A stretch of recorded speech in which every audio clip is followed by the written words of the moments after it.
Where'd they go? Great day, our last day. The seal was over there before.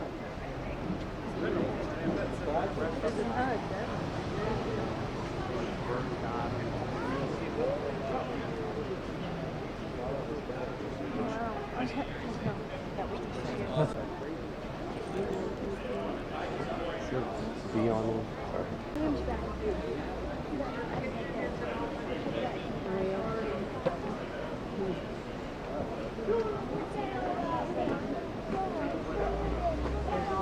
Say turn.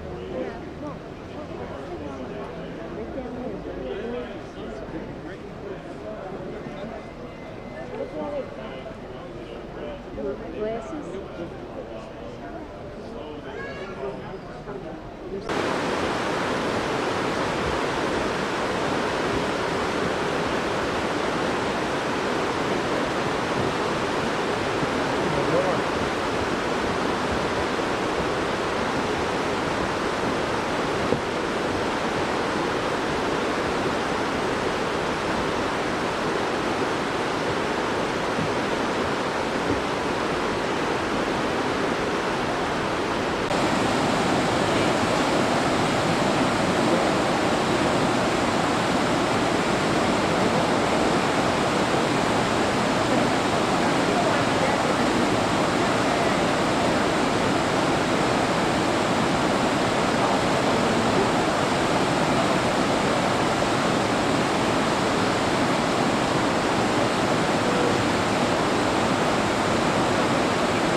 at Fullerton, and then over there you can see.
You like them?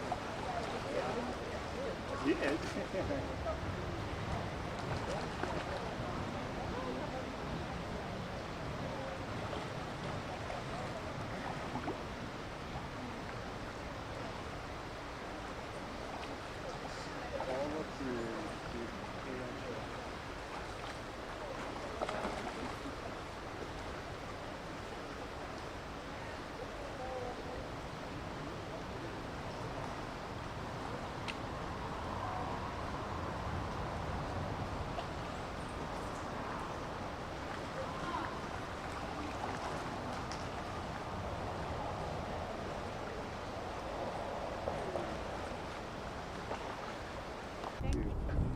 The spiral staircase.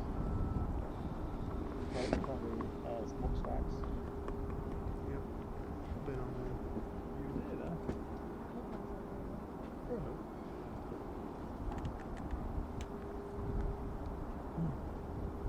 Yeah. Oh my god. Walrus or something?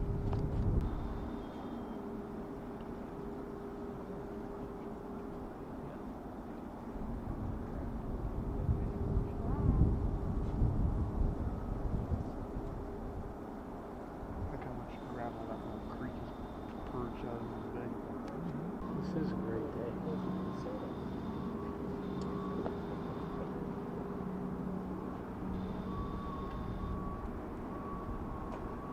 And tomorrow my homie's going to be 21. Huh. You guys want to see the glacier when it was in 1960 versus 2020? I know, it's so sad, huh? This is in the valley by the glacier area, and it's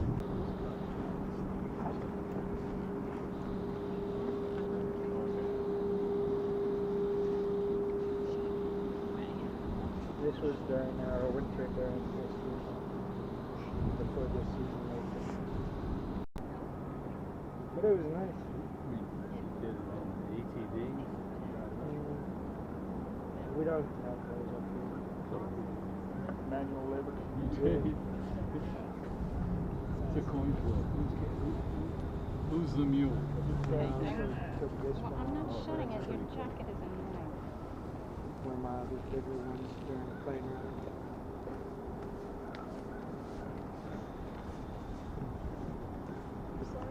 Full on. You'll go see it. Oh, lovely. Nice. I was on my way back from Yeah. Nice.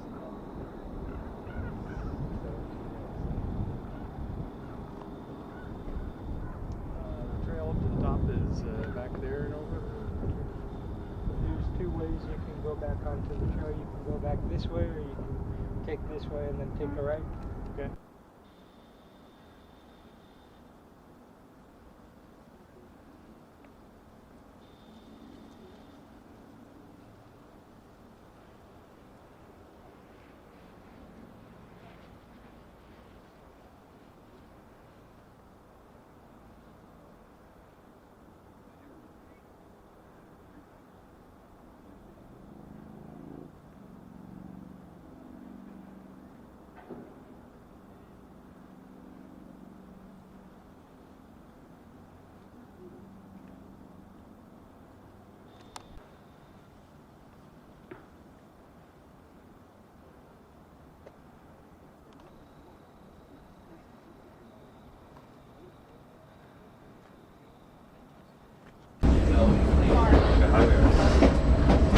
It's a good representation of how high we climb. We're about 400 feet above sea level. We started at 0. And this is our relatively flat section of track. It gets a lot steeper. 1. Picture. Pretty cool.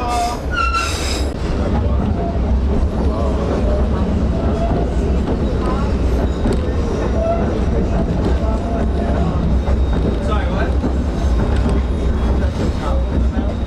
Will you see what? View that is frequently missed. This is cannot record.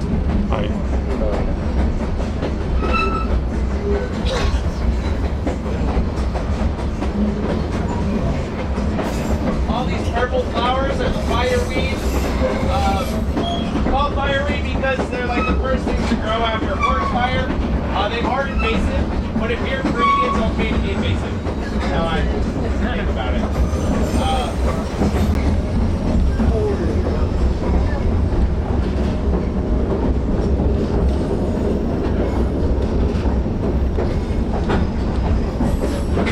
Ever-changing landscape. And to make this cruising experience a little bit easier, I'll be using the clock method throughout the day. So the bow of your ship, that will be 12 o'clock, and about midship will be 3 o'clock. And I'll be using the port, which is your left side, and the starboard side, which is your right side, just to make sure that this viewing of glaciers today is going to be as magical and amazing as possible.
Morning.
And we are currently 6 miles away from John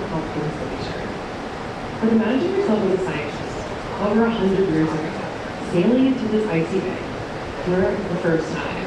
That's exactly what happened in 1899 when a group of explorers set out on an adventure to learn about what Alaska's wild lands are about.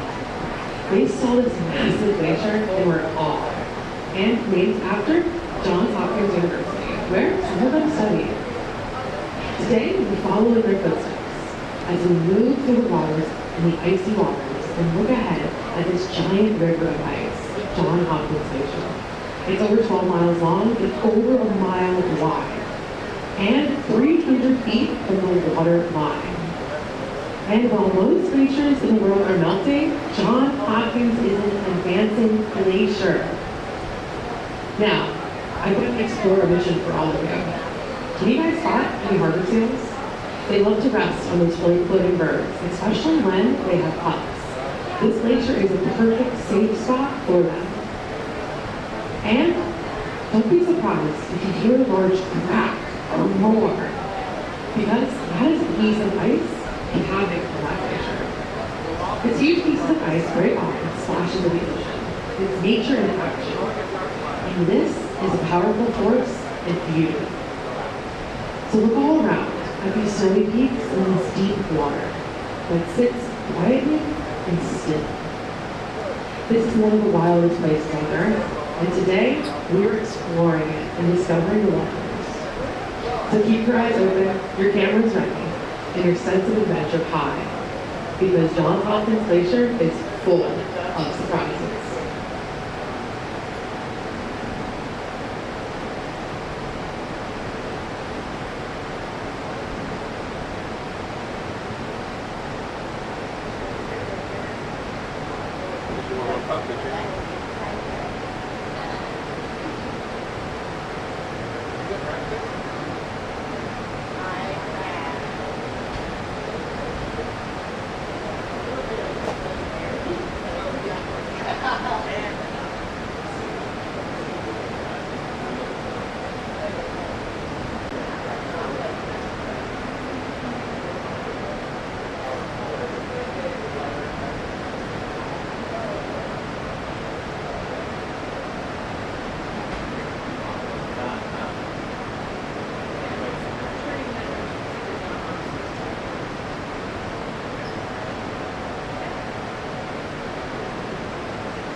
As you make your way out of John Hopkins, you might be exploring and looking at all of this rugged terrain and seeing all these really cool rocks. But as we're making our way out of this and exploring this area, even to the untrained eye, these various types of rocks and textures demonstrate an incredible complex geology and glacier dynamics. While glaciers certainly may be the showstoppers, these rocks definitely rock here. The basic story of geology here concerns the interaction between two tectonic plates, the North America plates and the Yakutat mini plates, that are sliding past each other along the fair-weather Queen Charlotte Fault that runs underneath a fair-weather mountain. As the Yakutat plate is sliding towards the northwest, it is dumping a variety of igneous rocks and metamorphic rock, pushing past and a hodgepodge rock break you see here. As we continue back out the inlet, along the mixture of granite and other metamorphic rocks, here's some things to look for. You can look for that super zone. This is a place where different types of terrain or rock types meet. Here in the inlet, you can mixture affiliated and unrelated granite, as well as different types of metamorphic rock.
Kayaking right by the glacier.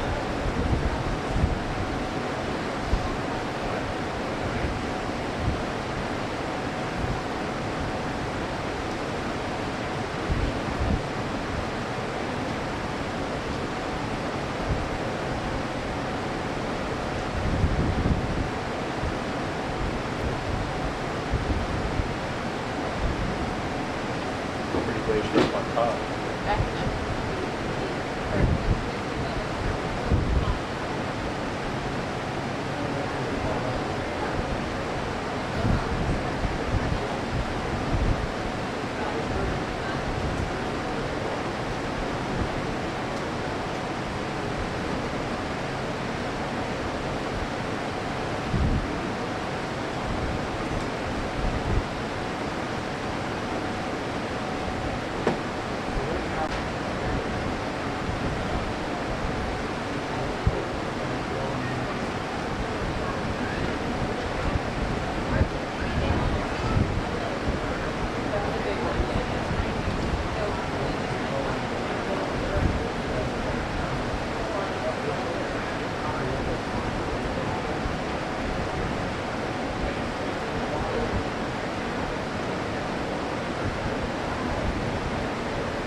Close. Because I remember we just sparked. Saturday.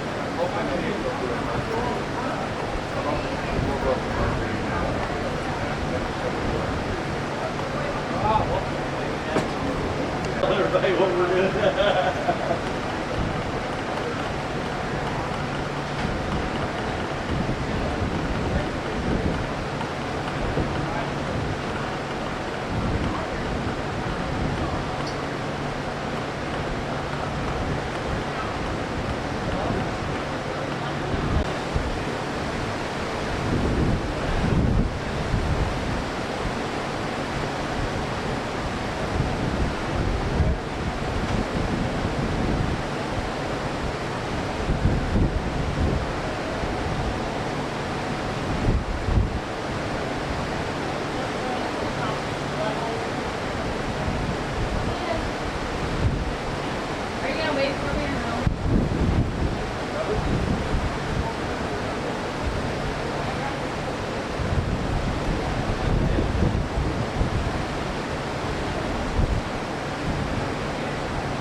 When I say chocolate, there were sculpted rolls of ice. Look ahead. See the glacier stretching down to the line? The big question every explorer asks is it advancing or receding? A glacier advances only when the snow at high peaks pile up year after year, compressing the ice, and gravity pulls it down. And the slick meltwater beneath helps it slide forward. At the front, rock and debris form a protective barrier, shielding from ice and sun. These forces work together, and then the glacier surges forward like a frozen river on the moon. But when snowfall weakens,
did any of you notice the water? Have any of you explored about this water and how the color has changed? So I'm going to explain what's going on with our water. So let's explore it together. As glaciers melt, they release the water looks cloudy and makes it a blue or green color. And I like to call it an aqua blue green.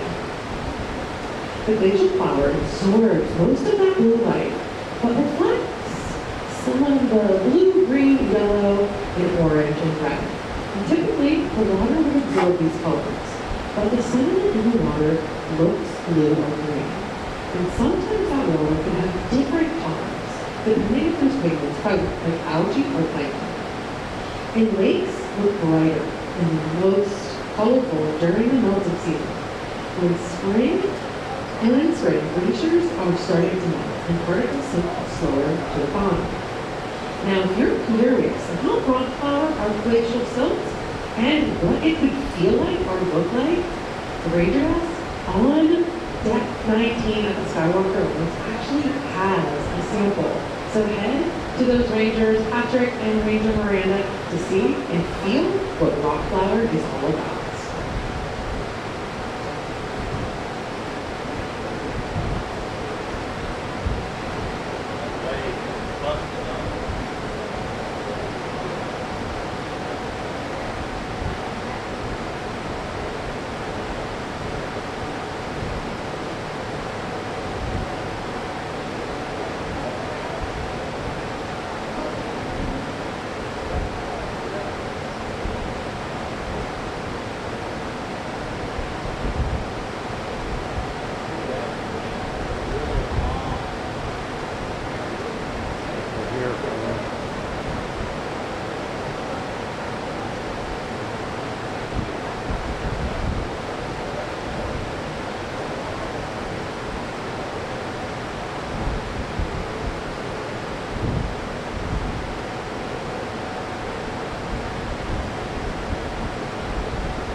direct all your eyes to in front of us. To right off of the bow is Grand Pacific Glacier. Now Grand Pacific stretches out before us and is immersed by the river of ice, spanning about 25 kilometers or 16 miles from the rugged St. Elias Mountains of Canada and into the wild of Glacier Bay. With its broad thermals and glaciers spreading more than a mile wide, it towers. Ice face which rises about 65 to 165 feet above sea level. And it leaps forward about a half a foot to a foot each day. It is a slow, steady pace that reminds us of the patience and the power of nature. For over the past 250 years, Grand Pacific has retreated to the head of Tarpon. It is no longer touching the tide waters, but yet, in its retreat, it commands attention. The western side is cloaked in a dark, rocky armor with debris from landslides and moraines. Sometimes more than 3 feet thick in areas. Its stony blanket insulates it from the ice beneath, melts slowly. Its eastern edges often gleam bright and clean, but today is not that day to see it. Often a striking contrast. This glacier also carries a legacy that was discovered in 1879. During John Muir's discovery here, he named Grand Pacific, and when the ice reached all the way to Russell Island, just over a decade later. Explorer Harry Fielding Reid documented this dramatic retreat that divided the ice into 3 glaciers that we know today: John Hopkins, Reid, and the northernmost we proudly call Grand Pacific. Through thinning and quiet through the centuries past, the glacier has remained a living monument of forces that shape this planet, and stands between the storyteller of the past and reminds us of the ever-changing landscape of this glacier.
we're looking to take it in and not going back and forth with the water.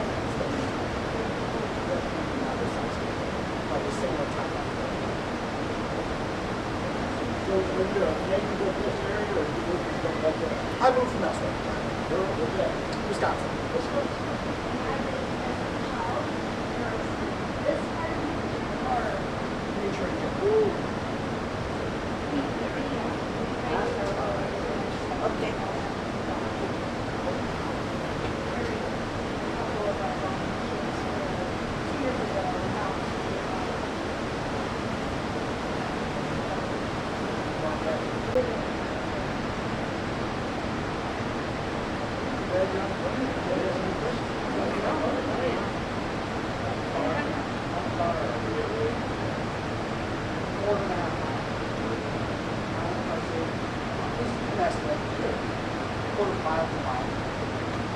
There's a big valley, you might have seen it. A couple miles wide valley. It's a big pile of dirt and debris in the middle of it. Right in the center of that is a glacier. That glacier is the Ferris Glacier. On your map, it shows up as Grand Pacific. Ferris Glacier used to feed into Grand Pacific. The Grand Pacific has receded, so the dominant face is the Ferris Glacier. That glacier goes to a softer bedrock and has had a number of landslides over the top. So when that material falls down, glaciers kind of act like a conveyor belt and they just bring that material forward. You can't just shrug it off. When it's on there, it's on there. So it's incorporated into the ice and it's been brought down to the face. So that is the Ferris Glacier. From a distance, when we leave this inlet a few miles away, if you look behind, you can see the Great Pacific as it trails through the mountains. You see like a little sliver of white going in between the valleys. I took a picture of that and I said, where is the glacier? Yes. So Marjorie's over here, just to the right. So just the edge and just to the right is that Great Pacific. You're welcome.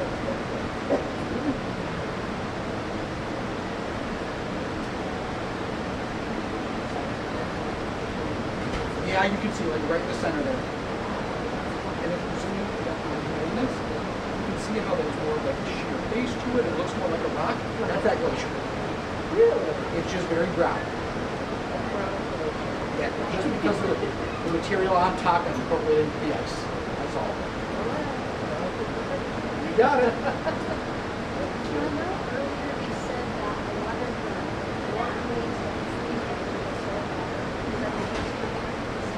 More or less, yes. We will get skim ice on the surface because we have a lot of fresh water that washes out of the glacier in the wintertime. So that fresh water layer will freeze. We also have it mixes in the salt water, that's the other thing. And we have frequently, 3 to 4 times a day, maybe more, 8 tile changes, up to 25 feet.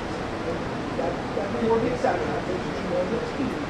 But 3 to 4 times a year, 4 times a day, 15-foot tile changes in and out, it's going to break up most anything that's really skim. So we get skim ice, or sometimes you want to do it, but it's not like a frozen solid thing that's on here. What kind of things do you do? Prep work, we do the teams, as well, things like that. Hiring starts in late December, early January. Around the same time, we start planning all our supplies ready. It was really maybe a quieter month or two, then it's side projects and getting ready. How do you kind of investigation or enforcement concerning environmental training? The park does, I don't, so the park does. We do have a visitor resource protection department or division in the park, so that's where all our law enforcement is. They would be ranking law enforcement. Exactly, the law enforcement is in the park. We do permitting and things like that, so they'll eventually stop, check people, look at the net capacity, and we also have a commercial services team that work with the ships and some of the other boats, and so we all work together. There's things that need to be talked about. Yeah. So we do maintain the resources as best we can. Basically, the park department are the only ones doing anything up here. No other.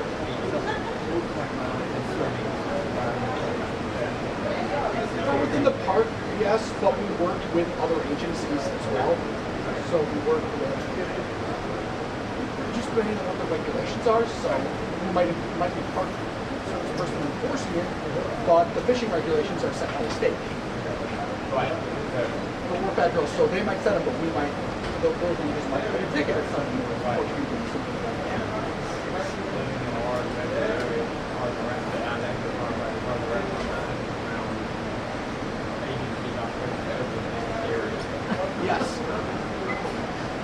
Yes, and it's fairly unique here as well in that we have a community near the mouth of the bay, Gustavus, 400 to 500 people, and there is no regular law enforcement or protection service there.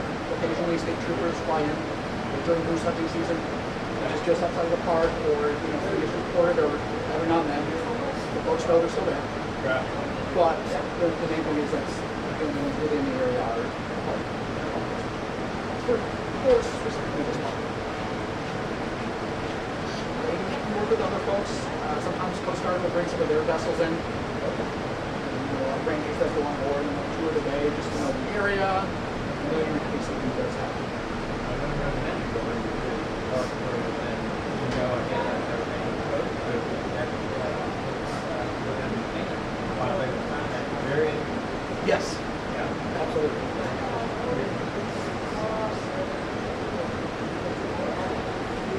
Why? I work for the Forest Service and the Park Service. Seasonal and something around. My first job in the field was in 2009, so 16 years ago. I've been working consecutively since then, but around 10 years to be out of the ball in the service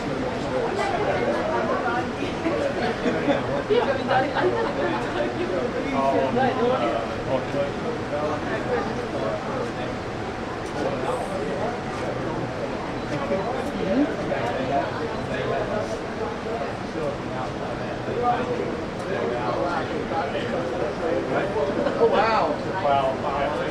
Yeah.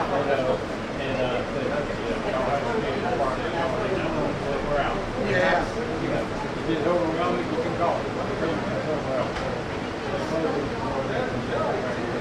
Interesting. I know the Forest Service used to have a regional office in Atlanta. I don't know if it still is, but it makes sense that they have a small thing nearby that they just, whatever they could move into the regional office in. I guess it could be. I guess they could consider somewhat Minnesota, Missouri, Maryland, and Maine. That quadrant in was based out of Milwaukee, the nearest forest, which is about 4 or 5 hours away.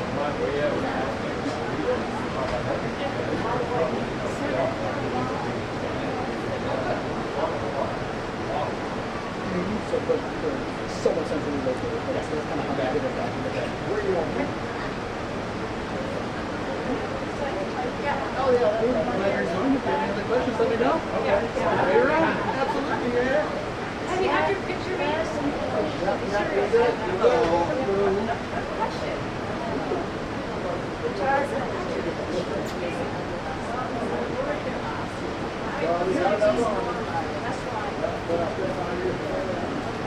Yeah, the glacier is receding. So probably, I don't have any pictures on me from last year, but we came out a little bit further. It's a little bit taller. Yeah, everyone was pretty nice or even. Yes.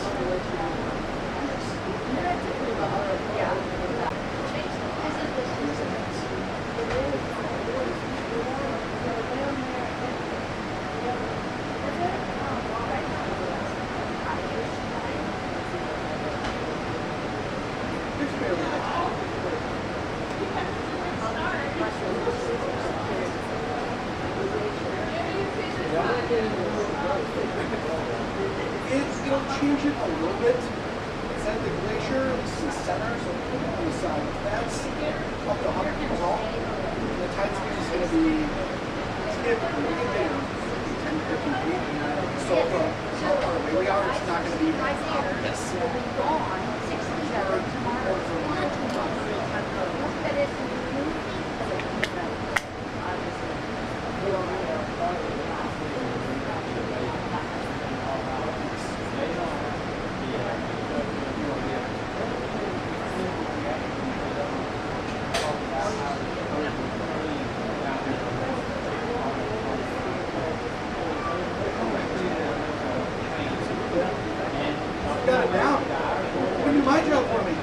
No, I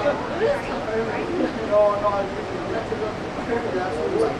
So later on in the day, starting around Or maybe it's just a regular cereal.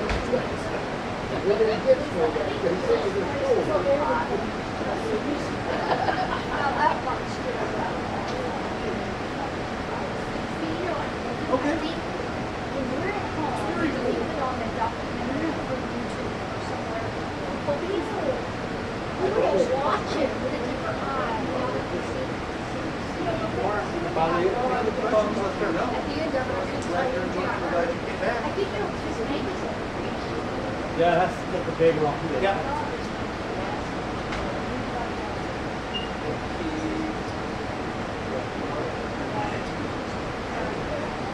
Decade.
Y'all heard it in Reuben, because we have it.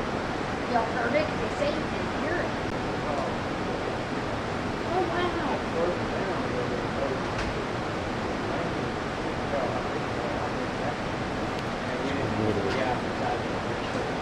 Small.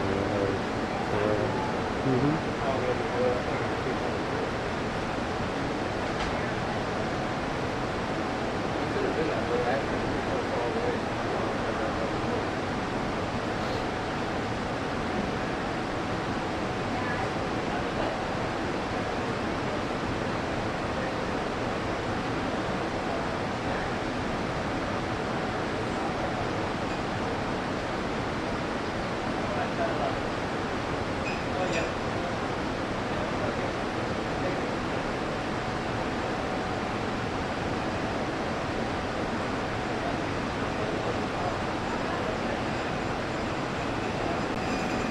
Christian Broadcasting.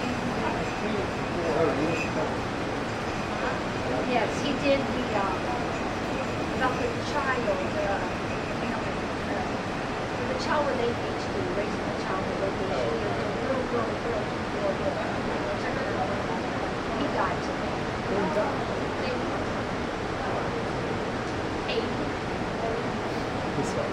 I thought it was kind of neat that I was standing in all this beauty thing. I followed him a lot in my career. For years I was met his in person once. And, yeah.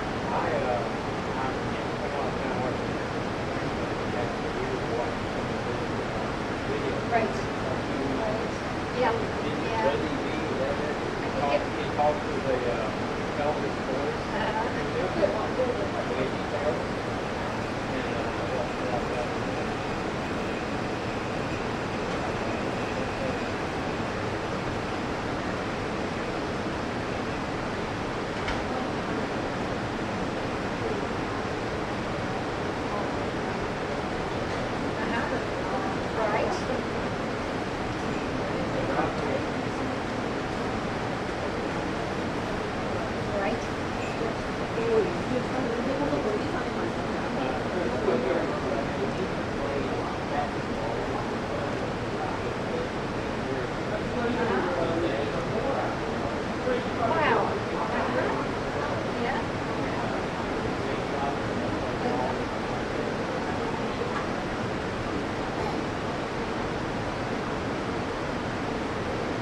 other people were watching it take a picture.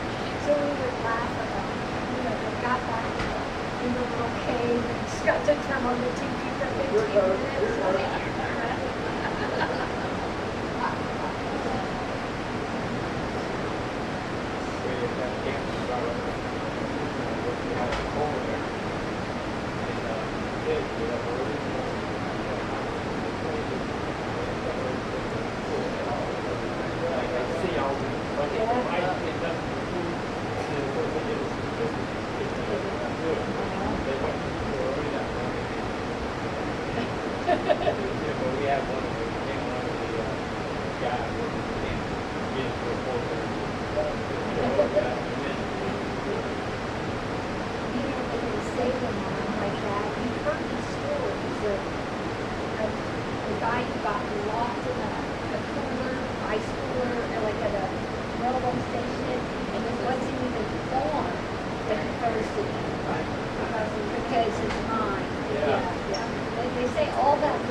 You didn't get it? Where were you going? Over the left? Over the left.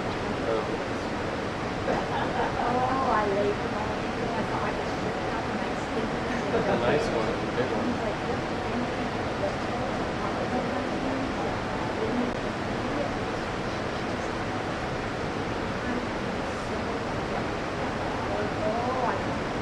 It was cold. It was cold, but not.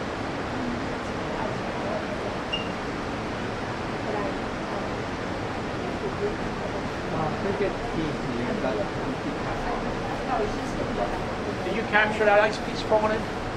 No. That's what would have happened to me. As soon as I got undressed, I know what would have happened. I'm never throwing the pan. Look what we really well, because there wasn't a person, there was a little dog, and there wasn't a young person, but the dog was in, and I but the same thing with we wouldn't have another person.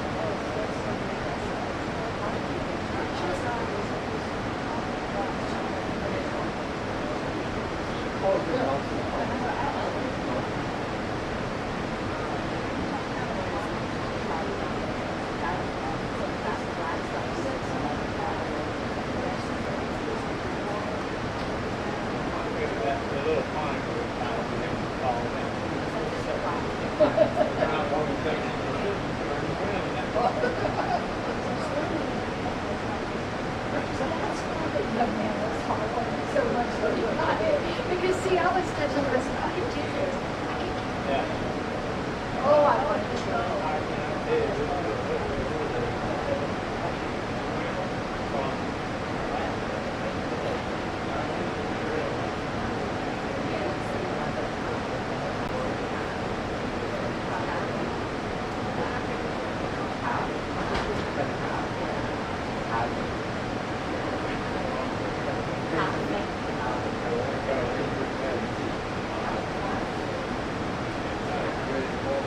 All right, I'm doing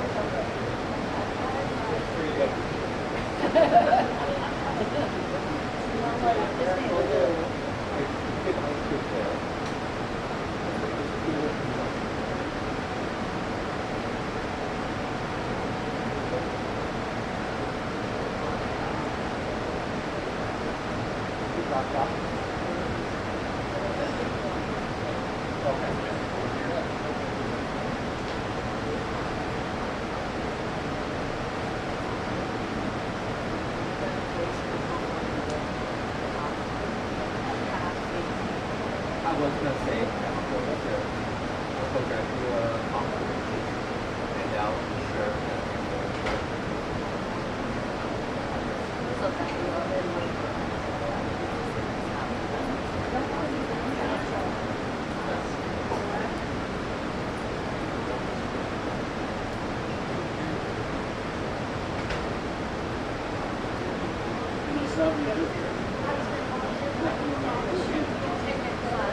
About those. But in the meantime, enjoy the evening. I've already spotted a few otters in the water. There could be other friends around. And there could be bears on the beach, so do look for those. And there could be seals on the ice to get closer to the glaciers. So enjoy the spectacular evening.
Cruising through College Fjord is on the shoreline, particularly the shoreline off of our port side.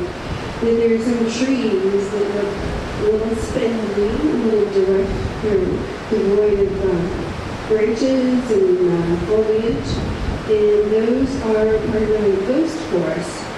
They are a remnant of the March 27, 1964 earthquake. In the Good Friday earthquake that measured 9.2 on the Richter scale. And that earthquake generated 3 huge tidal waves or tsunamis in this area. They wiped out the town of Valdez and caused significant loss of damage and some loss of life in this area. But the trees in this area were submerged in salt water. And so the trees that we see near the shore that look like they are very sad Charlie Brown trees, those are trees that are remnants of some of those that were affected by the tsunamis, that they were submerged in salt water for a while. And so they are in fact dead trees, but they're also kind of petrified because they absorb all that salt water. So take a look at those as we pass by. Currently, most of those are on our port side, and they will be on our starboard side as after we turn around and come into Harbor Glacier and we College Fjord. Yeah, a whole bunch of them.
glaciers.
enjoying this cruise into College Fjord.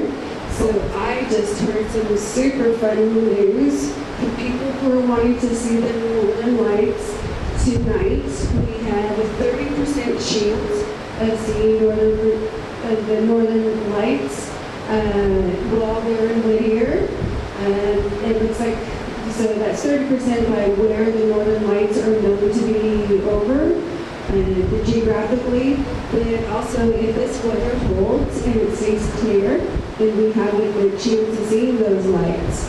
So that is quite awesome. Of course, it also needs to be dark enough, so wait until it's after dark or more dark than it is now, more twilight, and then we can look outside to see if we catch the Northern Lights. We are right now in view of 5 glaciers. Ahead of us, right off the bow, that big glacier, that is Harvard Glacier. That is the main glacier here. And that is the glacier that created this fjord. The other glaciers were feeder glaciers to Harvard, but Harvard is the main glacier here. Off the bow, just to the starboard side, that taller glacier that goes, you can see, it seems to go up higher in the mountain. But actually Harvard goes quite a ways back and it goes high in the mountain. But just off the bow to the starboard side, that is Yale. So back over to Harvard, just to the, so just off the bow to about the 11:30 position for Harvard is Smith Glacier, just right next to Harvard. Then is Bryn Mawr. Vassar Glacier is our hanging glacier, or our glacier that does not touch the salt water. So that is the next glacier. And the glacier just about off of our port bow at about 10 o'clock, that is Wellesley. So right now, actually, you can see 6 glaciers from this one vantage point, which is really amazing.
Hello, everyone.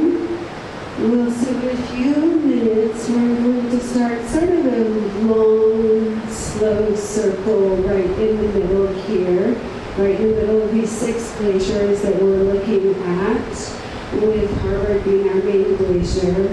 So we're going to sort of start like just a slow, easy turn, so that everybody gets a good viewing of all of these glaciers. So once again, I will name the glaciers. I am going to go counterclockwise from off the bow. So from off the bow, just a little bit to starboard is Yale, directly in front of us at the moment. The largest, widest glacier is Harvard. Then next is Smith, Bryn Mawr.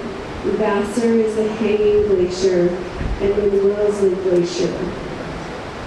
And so you may be wondering some things about Harvard Glacier. So once again, this is the glacier, the main glacier in this fjord, and it's the glacier that carved this fjord. These other glaciers were tributary glaciers. The glaciers were further down the fjord. Harvard Glacier, the one that is staring at us off the bow, is 1.5 miles wide. It's 300 feet thick at the face, and that is approximately as tall as a 28-story building. And Harvard Glacier covers 120,000 acres of the Chugach National Forest. Harvard Glacier is the 2nd largest glacier in Prince William Sound. The largest glacier is named Columbia Glacier. But we will not be seeing that one tonight. So enjoy your viewing of these glaciers as we do this slow arcing turn. Everybody on the ship, all sides of the ship, will get a chance to see all of these glaciers. And keep your eyes out for wildlife.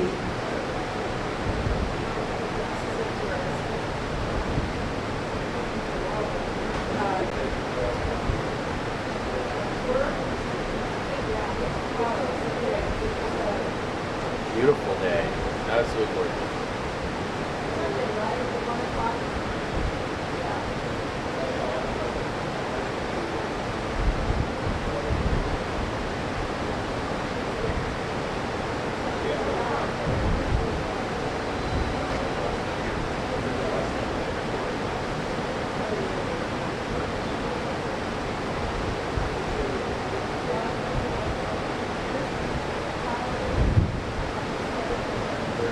Tired of looking at the Yale Glacier.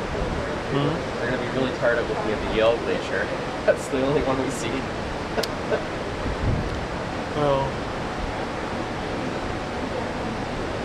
sometimes we really don't watch our glacier videos, but I like we it in the background. Feature. Yeah. Some people watch it. We were our first Alaska cruise, and we took like 14 hours of video. Oh my god.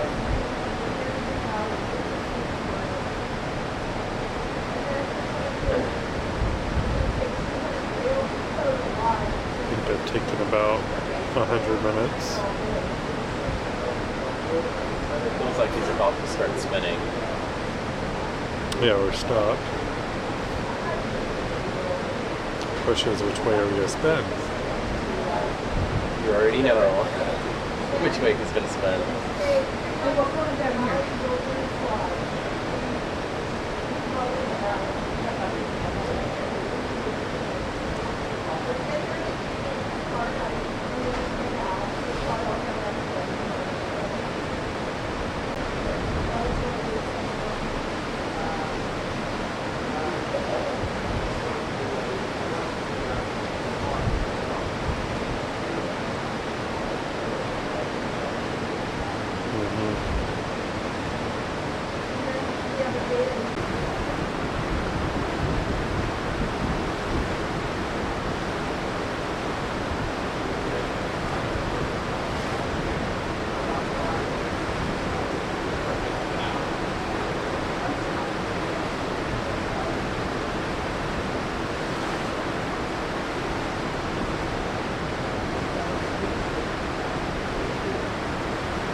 you find any animals?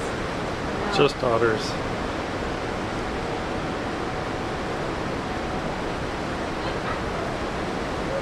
내가 지금 8층인가? 일로 오세요. 알뜰한 건 못 찾아오라.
Why'd you move?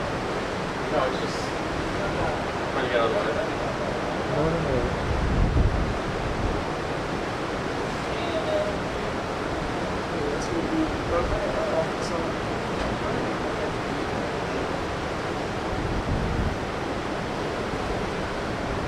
So the sun was just going through one of those.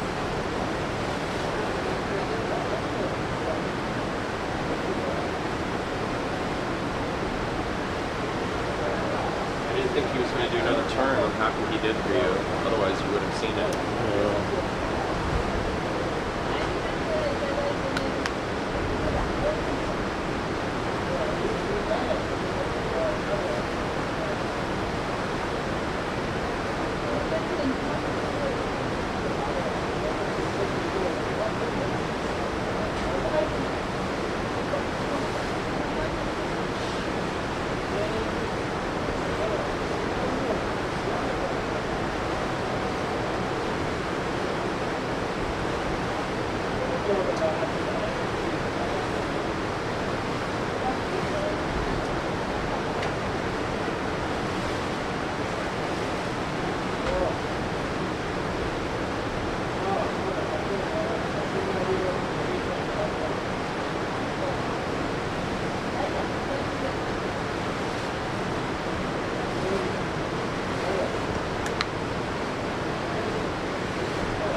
Nó phải tung.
out, so we thought we don't like this here too much. For that really, yeah. So you have to keep on taking all the activities. That's So right. they were kind of interested. Actually, it's kind of stimulate their wisdom too. Yeah. A very good stimulation. Yeah. And every time they see each other, they're like, oh, hi. Oh, yeah. Don't stay close back. It's the same city. Yeah. Where did you come from?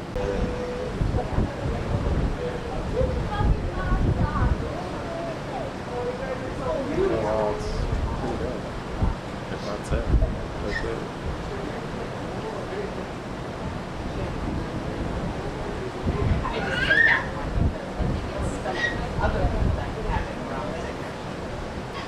You want coffee or anything?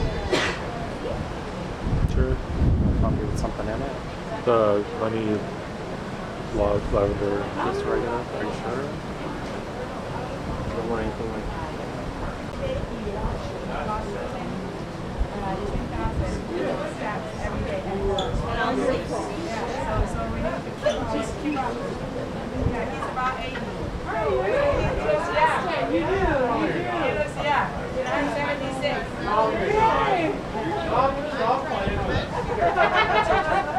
They're very happy. Yes.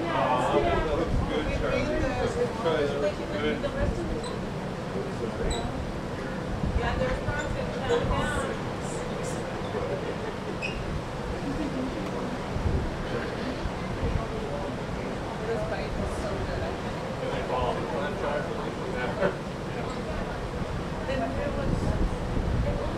Am I in your way? Oh no, you're good. I don't know, I finally got with the 4K camera. Right? She did not though. It's late last thing. Yeah. But this worked out pretty good. Okay. So this is called clam chowder. And the clam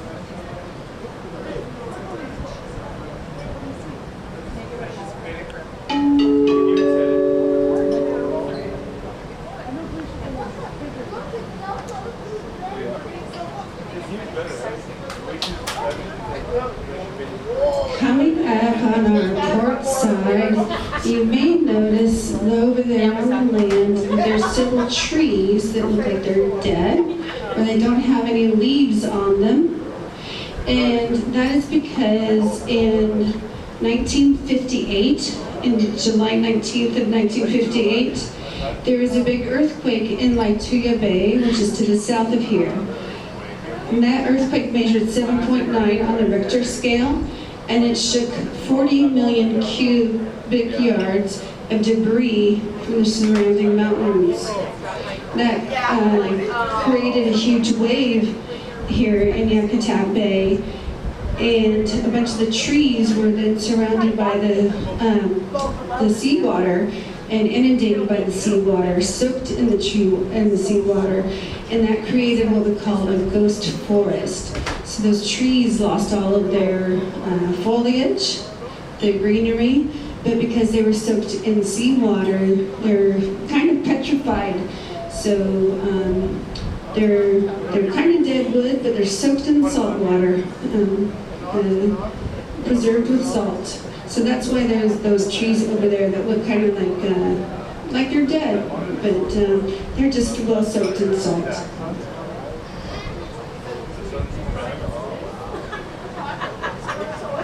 This time it's on the starboard side. Is that a bear over there? The white thing or the... No. To the right of the white thing, there's a dark. It's dark right there in the water. Looks like it's moving. See, I'm normally warm, but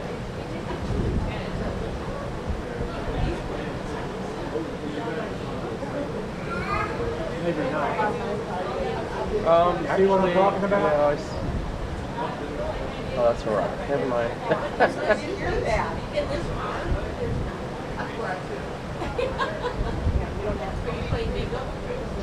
You see what I'm talking about? Yeah, I see. I'm just making sure that I'm not missing them if it moves. Oh, it's not moving. In your pocket, is that where they come from? she announce if she saw any bears? No? I'm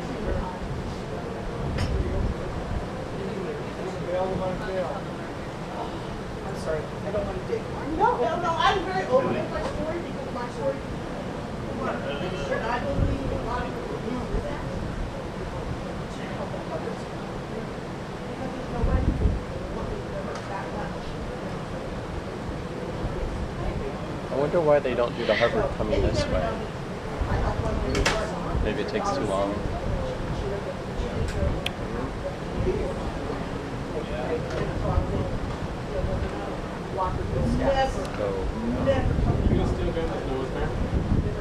Probably because Glacier Bay is so close to Whittier. And if they left from Whittier, they can't go to not Glacier Bay, the College Fjord.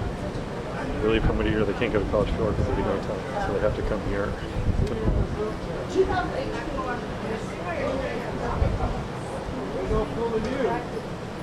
No, I meant. But College Fjord, everybody they get to see more glaciers versus one. My daughter lived in Austin for like 5 or 6 years.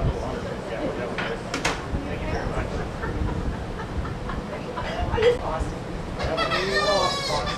Oh yeah. We could walk. That iceberg looks cool. In the water. And then we actually lived in Centennial, which is a little south of Denver. We want to change it to Colorado. Where we live. Right. But the thing is that for us, yeah, we've done it from Denver.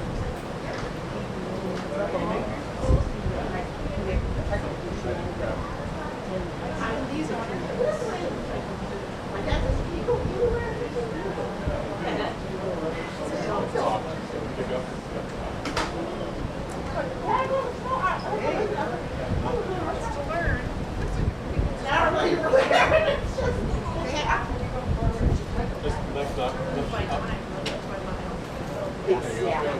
Exactly.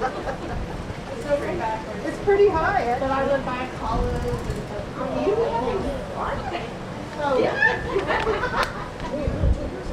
It's a good thing you're not further down. It smells like dead fish down there. It's really bad. Like this. Did you see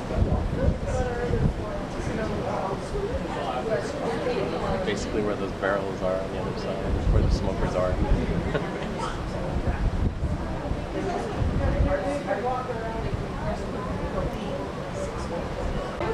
I think that's one of the excursion boats.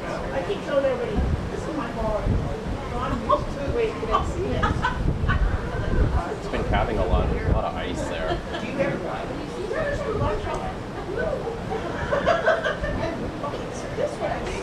Who said that? Somebody down there. Oh my god.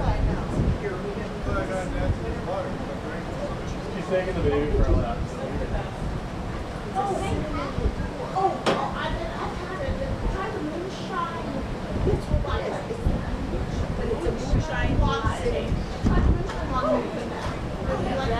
Yes. Well, yeah.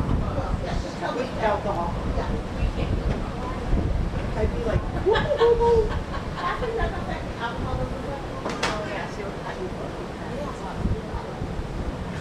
I try to experiment.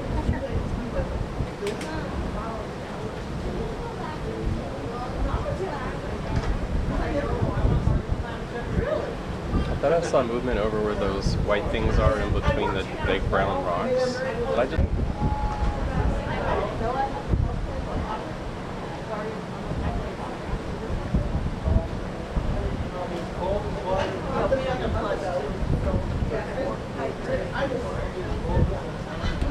How are you? That was too much. I think I reached my limit.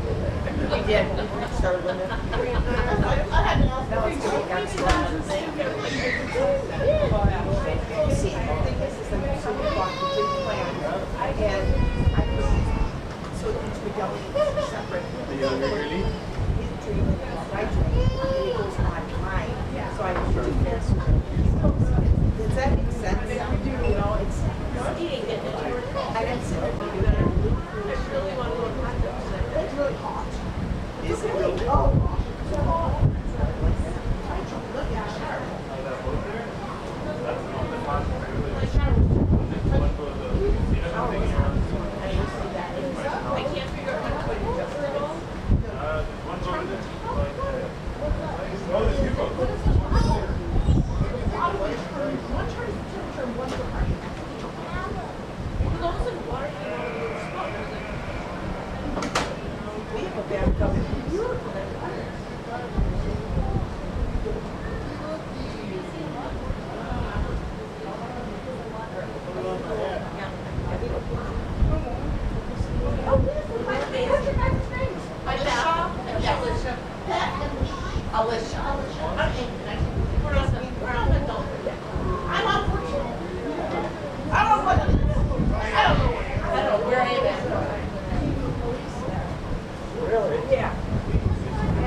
But I got a jacket in my room.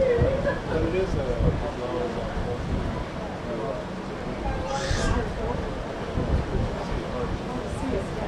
Then they go in and they So those other, one of the are those other boats? Yeah. Yeah.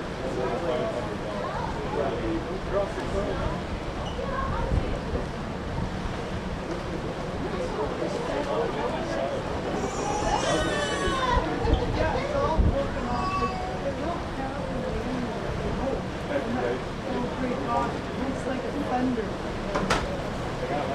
Ripples are slow. It's cold water.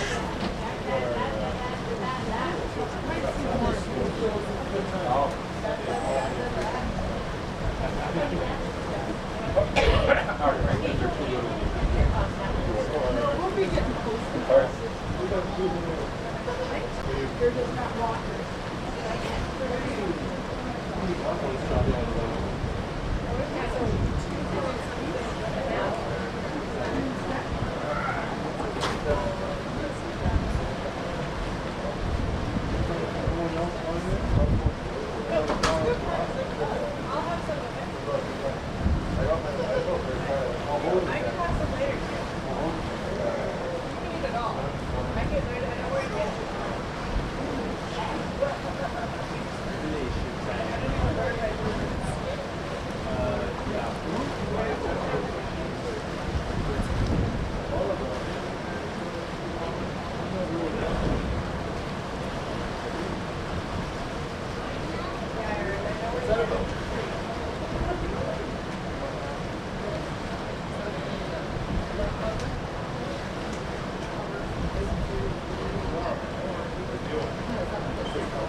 Well, good afternoon, everybody. So we have some bears on the beach, They are kind of off of our forward port, bow port.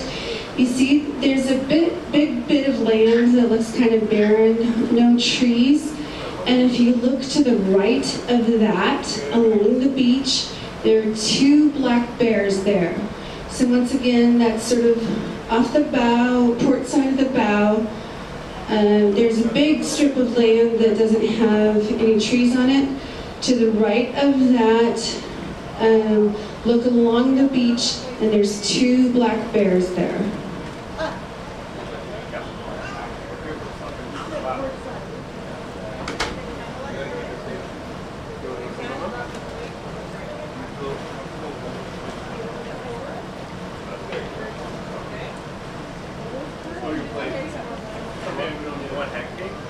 That's like.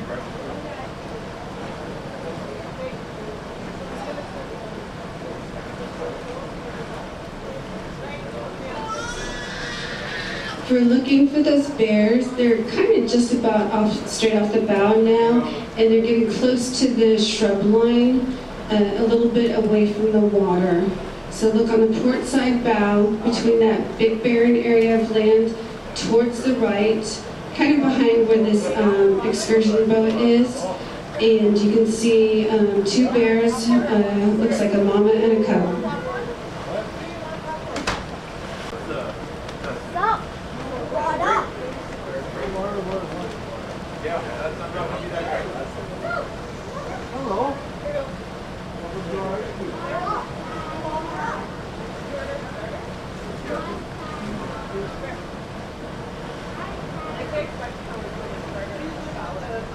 Yeah, who's the president now?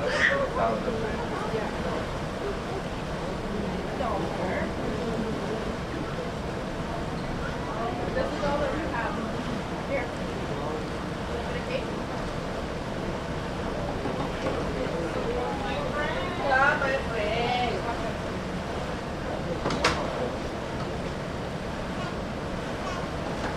Do you see the bears? Do you see the bears?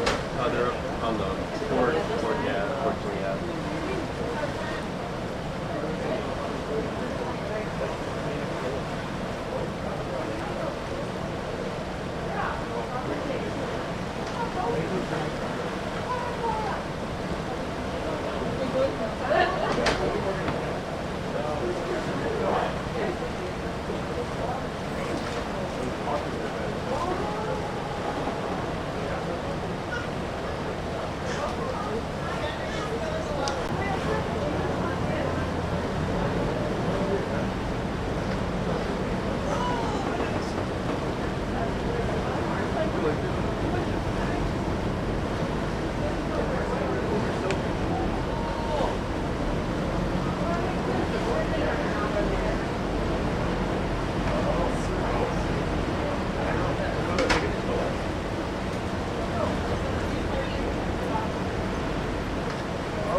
I'm gonna stay here until Russ comes back.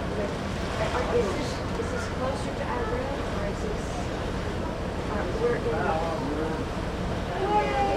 All right, folks, it looks like those bears went into the shrub. I will keep my eye out, so they would be just about straight off the bow now, but they went into the shrub. But I will certainly keep watching that area, and if I see the bears reemerge, I will let you know.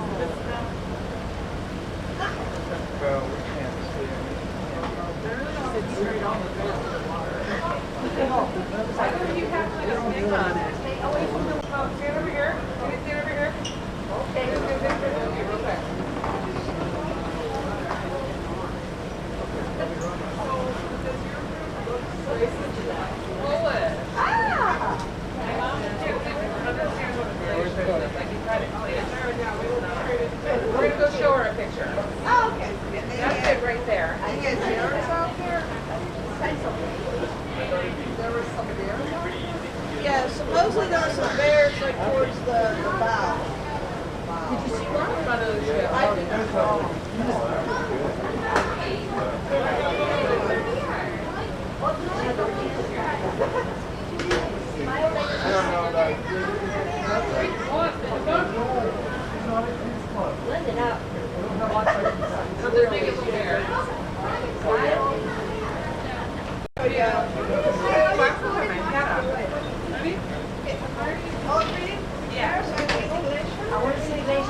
Thank you so much. So a glacier is just basically historic. Does she have to go to get trophies? It's very old. Like dinosaurs.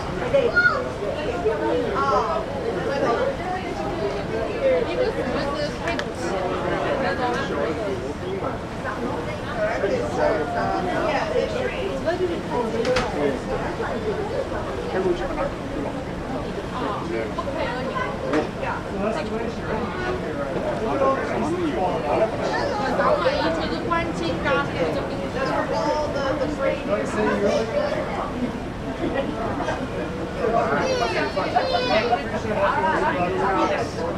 yeah. But that's where it originates. On the base of the mountain. And it starts there and then out.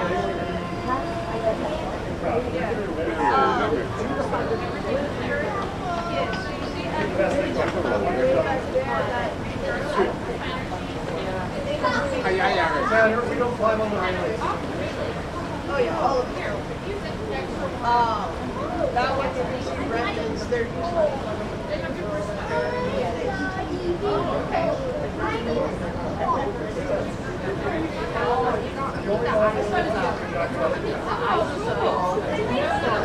Why are they melting? get more volcanic activity. Which is happening, right? It's happening in the news, like volcanoes that are recently that has to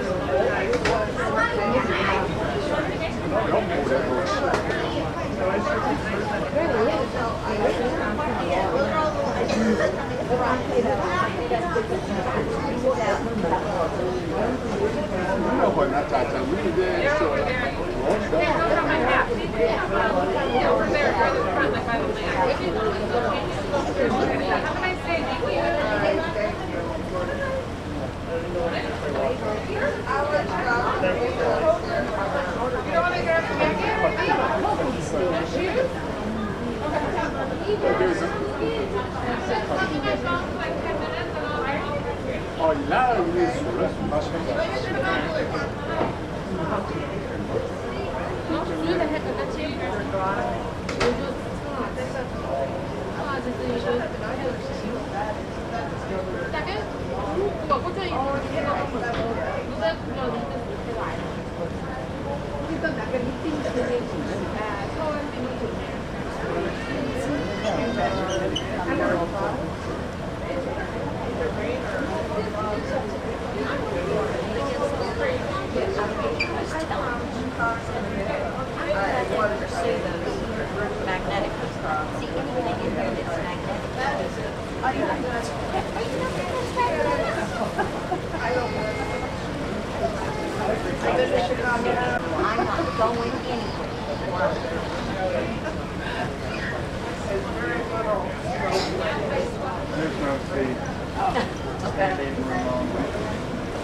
No, we see one and we just plan it. It's so funny. I was in Tennessee with my friends in December. And I think it was the day I was leaving. What pushes ice? Is the ice pushed? They're not afraid.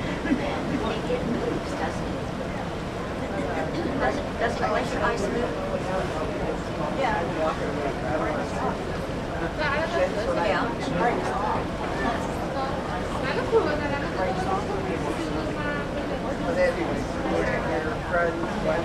Yeah, in Tennessee, and they had to leave and there was no place. Because it's in the Florida, and it's smashed, so it's like a 3-hour drive. About an hour out. Yeah, but that's the older part of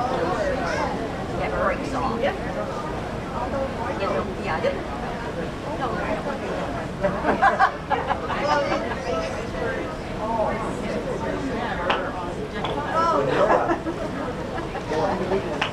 doesn't take long, sorry. That's just 2 seconds.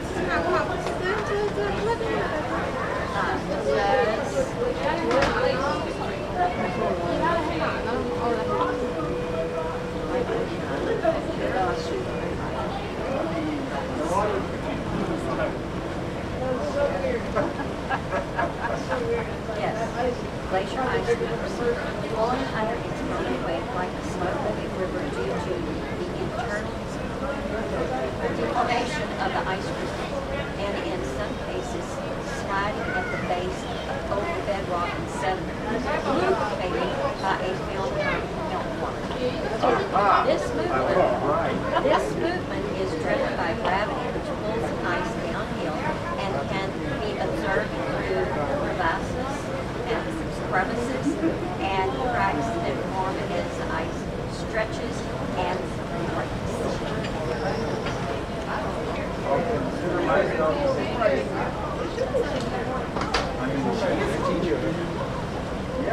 Yeah, right. I didn't teach this.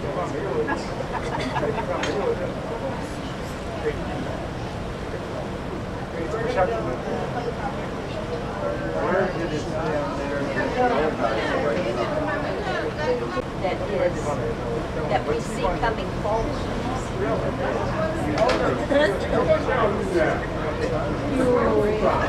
It's the old rice. Tons of them on their show. There's a bunch of them are doing this concert.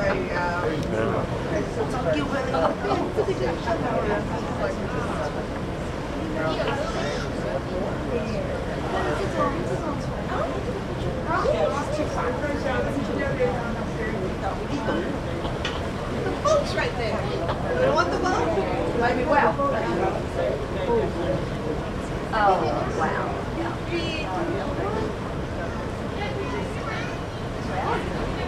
If they were. Thank you. I don't even. I think I got it in the back. That's everything.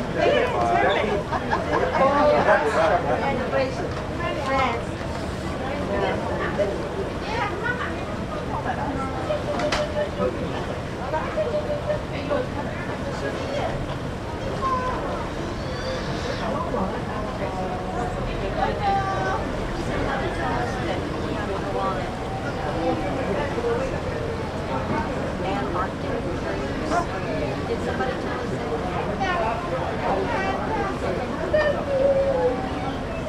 No, he told us that Joel stays in the Caribbean. Oh. He does moments of getting our shorts and stuff. All right, we did not move. I did not move at all. Other than to lean my back against the wall.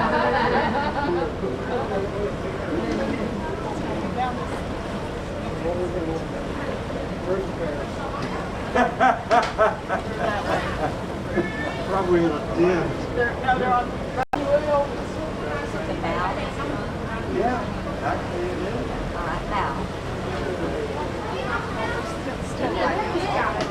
This is the bow.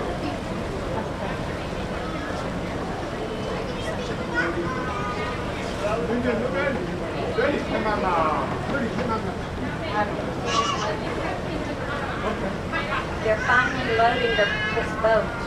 They're finally loading.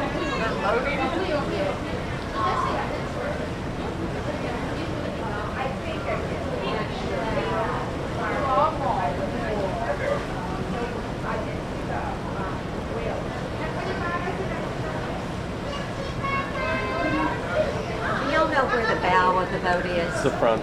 That's right. I just Yeah, want to know so- which front. That's the front. We're on the starboard. We're starboard side, which is the right side. Right. Port is left. Starboard and mostly And aft. stern is aft.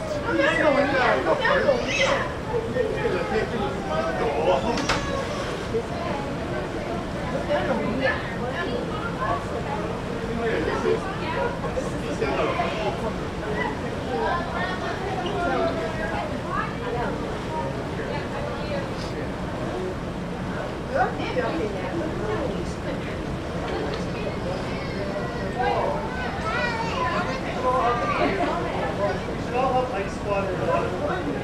we're going to stay out here, why don't we move down to where they have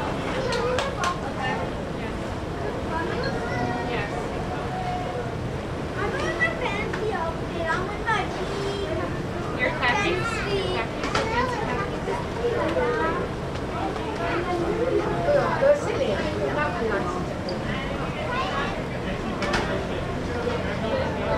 Take them forever to load that show.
forward, or?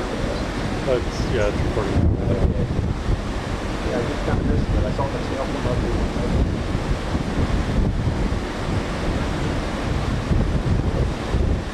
Does that magnify also?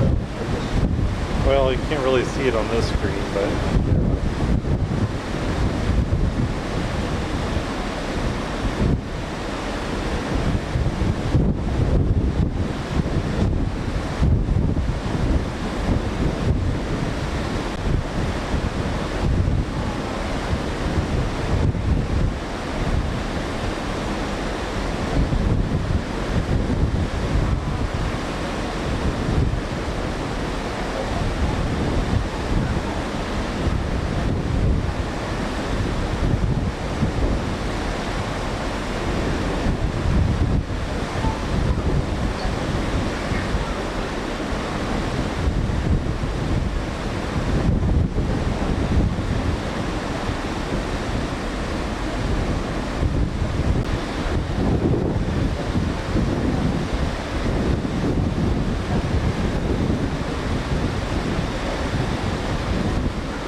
there's that rock formation. It reminds me a little bit of Oblivion. Oh yeah.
Oh, there's a whale.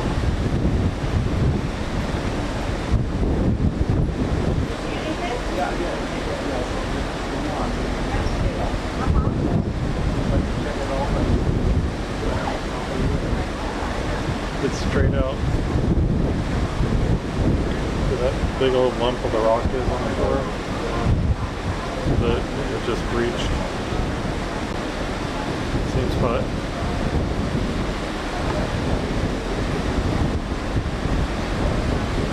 That shore that way or this way? The little bump of the rock on the shore. It's all the way over there? Yes. Right by the shore.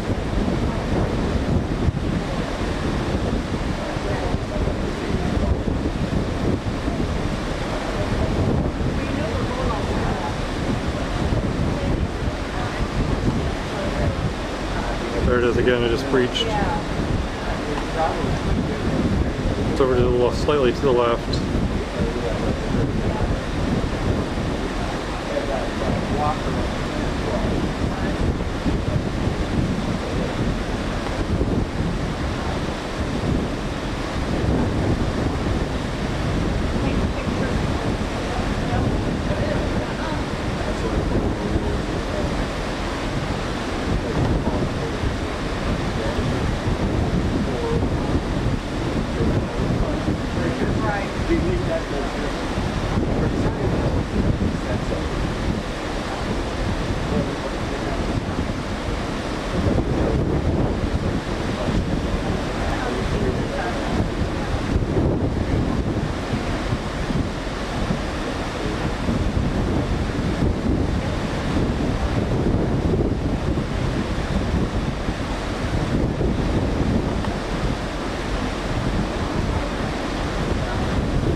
Yeah, it's over to the left now.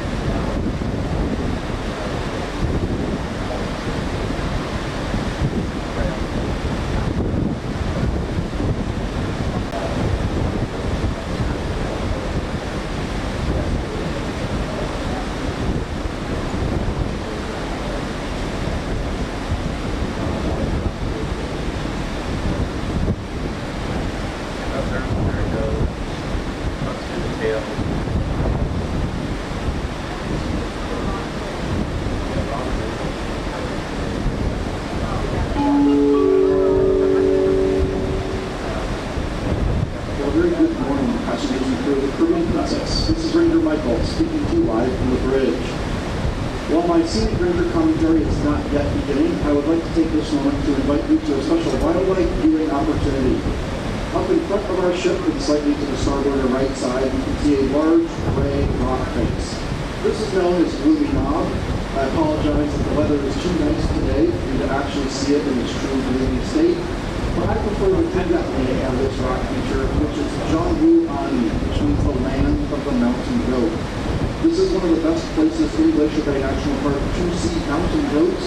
So if you are hoping to see some of those incredible animals scaling these sheer rocky cliffs, make your way over to the side over the right side.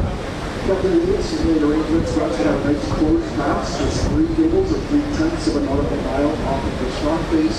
So I do encourage you to make your way over there. In the next 5 minutes or so, we'll be coming up alongside Gloomy Knob, looking for those small white or off-white dots moving around the mountain goats at Zhangwu Ani, or the land of the mountain goat, on the starboard or right side.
And once again, good morning, passengers and crew of the Caribbean Princess. This is Ranger Michael speaking to you from the bridge. If you find yourself on the starboard or right side right now, do me a favor and look towards the bridge and wave towards me. Alright, very good. Just making sure you all can hear me. Very excited to be here on behalf of myself and the rest of the Ranger team, experiencing this incredible place on this truly superlative day today. And along with my excitement, I also do feel around such an honor to be here standing in the traditional homeland of the Peninsula. As National Park Service employees, we're privileged to be here in sharing stewardship, sharing the protection of this incredible place with those who have lived here since time immemorial, or time beyond human memory. Now truly this is about as good as the weather gets here in Glacier Bay and the temperate coastal rainforest of southeast Alaska. The marine forecast for today calls for mostly sunny skies, winds light and variable, 5 knots or less, and seas at 1 foot. And the forecasted high air temperature for today is a balmy 65 degrees Fahrenheit or 18 degrees Celsius. Now along with that weather information, if you are also interested in what's going on with our tides here, we are currently shortly past low tide, so the tide is now rising and will be through much of our day today. Low tide was at 9:50 this morning, and it was 1 foot below mean lower low. An exceptionally low tide this morning, and the tide is now rising until about 4 p.m., when we will be at 17 feet above mean lower low. So we're in the midst of 18 vertical feet, or 5 meters of tidal swing over the course of the next 6 hours or so. And this is relevant for a couple of reasons. Number one, I have the microphone, and I love numbers and statistics. That's also one of the primary reasons why Glacier Bay does not freeze over in the middle of winter. All of this ocean water going up and down and in and out of this bay every 6 hours is a little bit too much motion for the ocean to freeze. And it's also relevant for anyone who's hoping to see terrestrial wildlife today, in particular bears. Here in Glacier Bay National Park, we have both black bears and brown bears, Persis americanus and Persis arctos. Both of these are omnivorous animals, meaning they eat everything. They actually primarily eat plant material, but they do also forage in the intertidal zone, the area between the high and low tide lines. So if you are looking to see those terrestrial wildlife today, those bears, your best bet is to be scanning any rocky beaches we see right at the water's edge, looking for them flipping over boulders and scraping up things like barnacles, clams, and mussels. Now, that's an awful lot about things that are outside of my control today. I'll be back with you in just a few moments to explain our park ranger offerings for our day in Glacier Bend.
Off of the starboard or right side, in approximately 2 o'clock position, you can see up the Rendu Inlet towards the Rendu Glacier. And for French glaciologist Louis Rendu, never once set foot in the state of Alaska.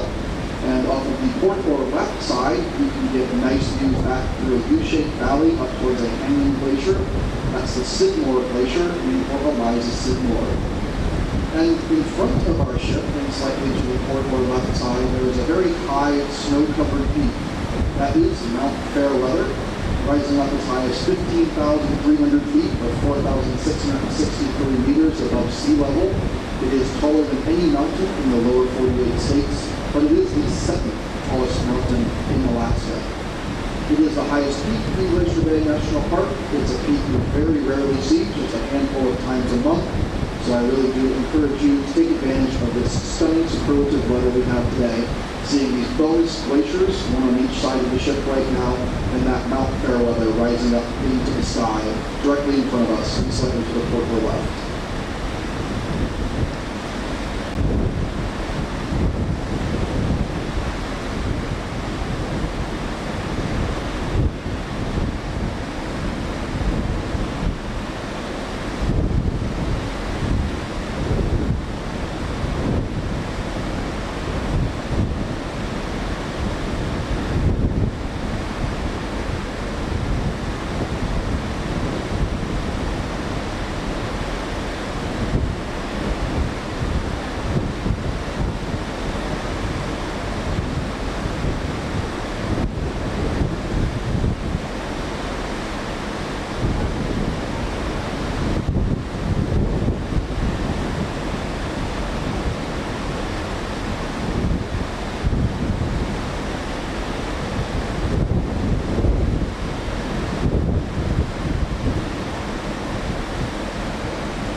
Your guide for roughly the next 4 hours. I am not the only ranger who is on board with you today.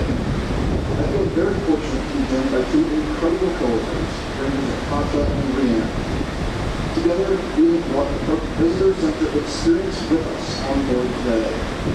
We have a selection of exhibits that we will change over throughout the day, and we also have the National Park commemorative stamp available. Our Florida Park Visitor Center is set up in the Skywalker Lounge. That's all the way at the back of the ship and all the way up at the top. It's open from now until approximately 4 o'clock this afternoon. So we encourage you to stop on by throughout the day if you have any questions for us or if there's anything that we can do to make your day and your experience more informative and more enjoyable. Now also, we have Alaska Geographic, our park's non-profit partner, on board as well. We have Laura and Dwayne, Alaska Geographic's 2 top sales representatives in Southeast. If you are hoping to purchase some souvenirs from Glacier Bay National Park, things that you may buy in other National Park visitor centers like books, magnets, postcards, and other souvenirs from our time here today. Alaska Geographic is the non-profit partner of public lands in Alaska. That means all proceeds from the purchases you make there at that bookstore do stay in the state of Alaska, and they do support public lands education. So we do encourage you to check out what they have available. They are open from now until 5 o'clock. There is no need to have cash or a credit card with you. The purchases will be charged directly to your room. Now, in addition to this Ranger commentary for the next 4 hours or so, including Park Information Station, we also have an afternoon program for you, a Glacier Bay Feature Spotlight. Ranger Rianne will be sharing a little bit more about some of the history and significant people of this incredible place. That's with the presentation, and then there will be a question and answer session with all 3 of us park rangers. If you have any questions you're unable to find one of us for earlier today, please come to the Explorers Lounge at 4:30 this afternoon for that spotlight presentation and Q&A. Now I do want to recognize that unless my parents happen to be on board today, the highlight is not our ranger programs, but rather this incredible scenery unfolding around us. I'll be back in just a few minutes to get us oriented to our park and our route for today.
lots of rock debris with it and cutting off the Grand Pacific. In 1941, 80% of the glacial ice at this glacier space originated in the Grand Pacific. By 1999, this had diminished only 20%. And today, that 20% is now the flat outwash plain we can see at the very right edge of this channel. And the National Park Service is now stuck with a decision, whether to honor tradition by referring to this as the Grand Pacific Glacier, even though nearly 100% of the ice material we see comes from the Ferris Glacier, or stick to factual accuracy and update our maps and information to reflect this change.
Is that a tour boat or something? I think it's just like the some national kind of park. park Yeah. people.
One of the most common questions we rangers get when we're viewing tidewater glaciers like the Marjorie Glacier here off our port or left side concerns glacial calving. How often will the glacier calve? How reliably will it calve? When will the glacier calve next? And my dear friends, I have tried so hard to find the answer to that question for you. I've been reading a lot of very complicated academic papers on things like differential heating, rate of flow, flexure, longitudinal stress fracturing, and all I can tell you is that no one knows the answer to that question. One paper I read, titled Glacier Calving, a numerical model of forces in the calving speed water depth relation, summed this up nicely. Quote, Given these complexities, it is not surprising that no known theoretical or empirical rule governs the rate at which ice is lost from calving faces. But there are some things we do know, however. All of the ice we see floating in the water around us, except for the largest pieces, has calved off of the Marjorie Glacier in the last 72 hours or so. Calving does seem to be correlated with water and air temperature, even if the reasons why are unknown. And during the last survey of the calving rate of this glacier, it was determined that it is losing approximately 1 meter of ice per day. If we do the math using that rate, that means this glacier loses an average of 84,000 tons of ice per day. Even things that may look like small chunks from this distance can be massive pieces of ice. In my experience, this glacier does seem to calve 1 to 2 times in the hour we're at its face.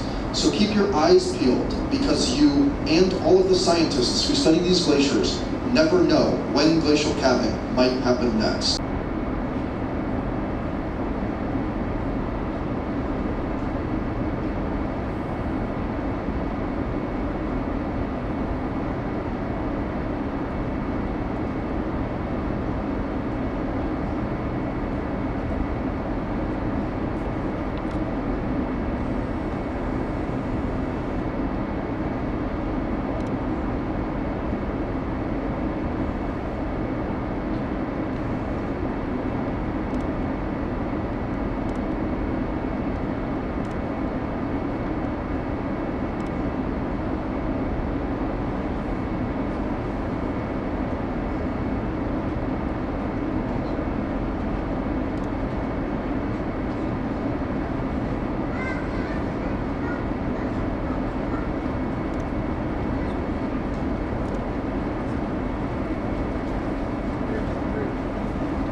now continuing to make our final approach to the faces of these massive glaciers.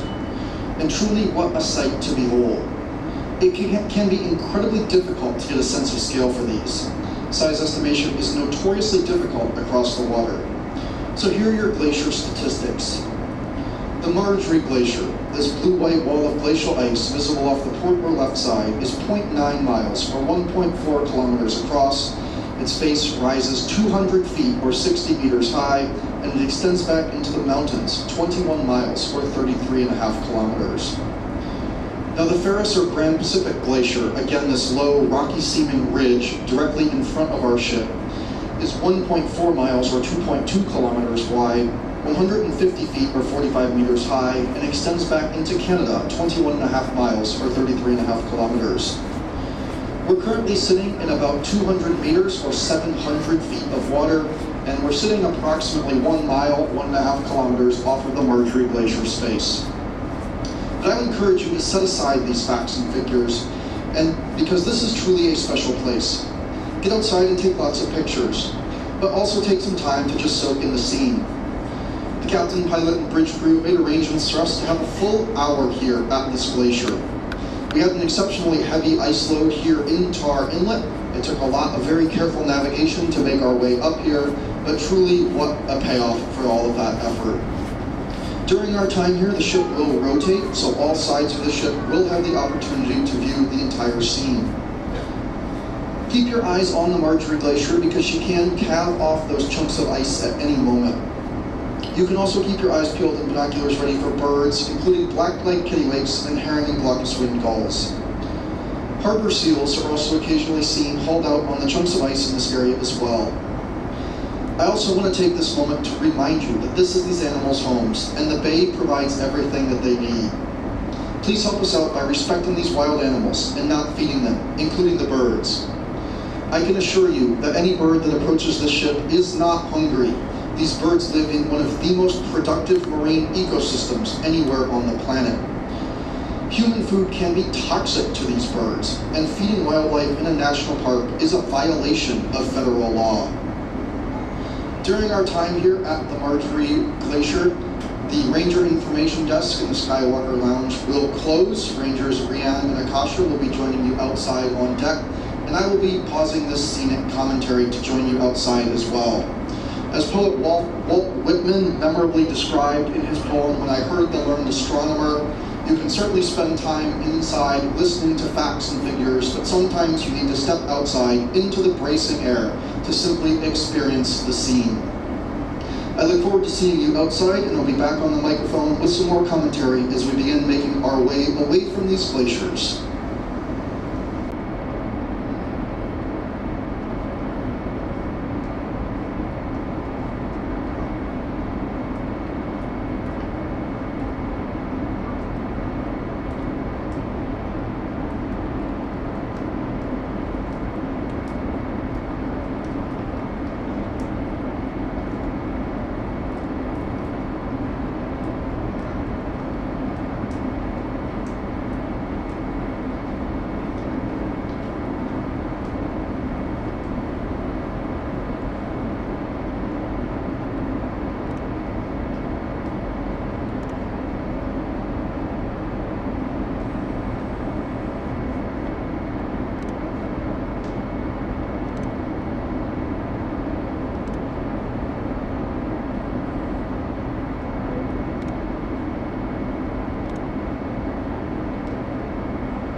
phone would be in the glacier? Do you think you could get it? They're doing, that down there is appointments. I was gonna try to get one, but it's an appointment special thing. Do you mind trying to use my phone? I don't know, the camera's right there, sir. I don't ever use it to take a picture. It just looks so pretty that I wouldn't like to get a picture of the camera be in the background. You need me to stand there for another pencil?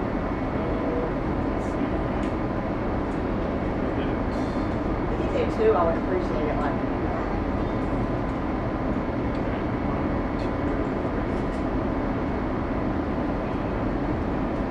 Yeah, do with us.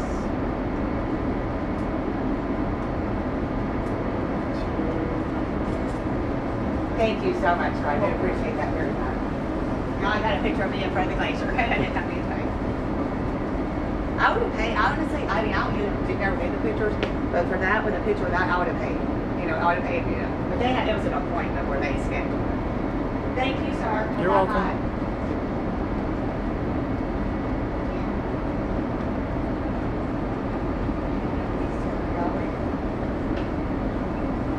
Oh, yeah, it's.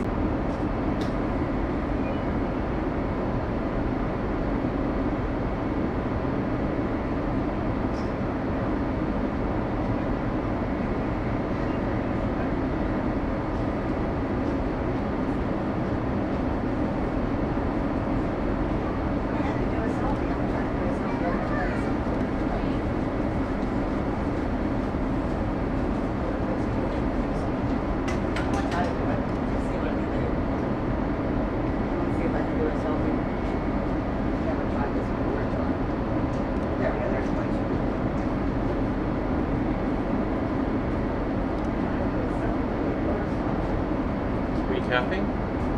No. Why not? I was reading my book. It was good. I've seen this 1,000 times. But you were smart. You did the port side this time.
had some calving today.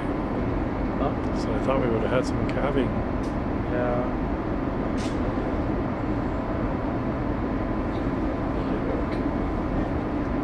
All those ice chunks are so long. The ice chunk was like it's been happening.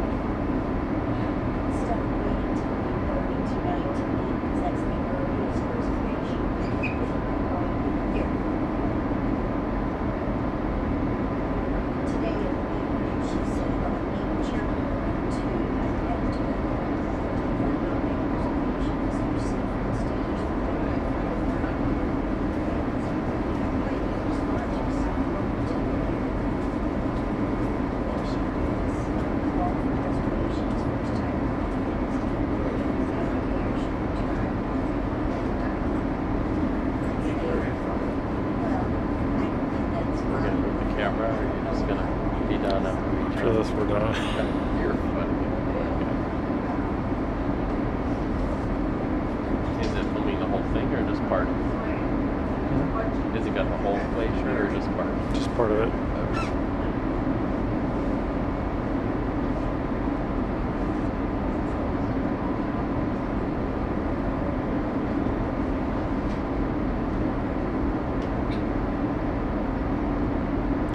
There's that little tiny boat out there.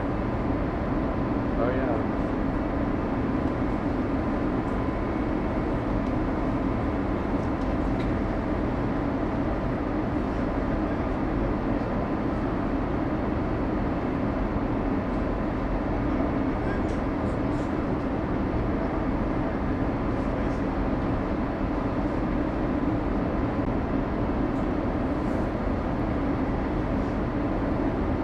Could have at least announced what he was doing.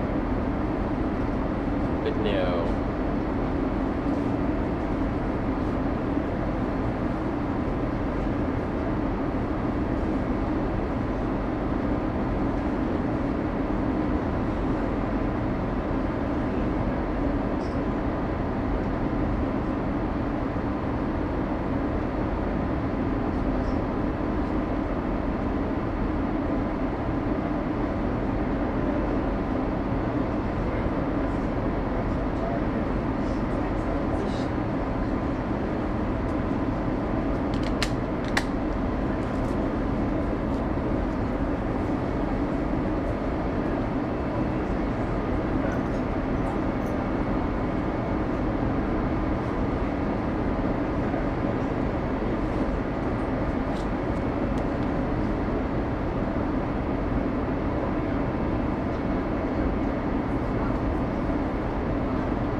Está en retrato.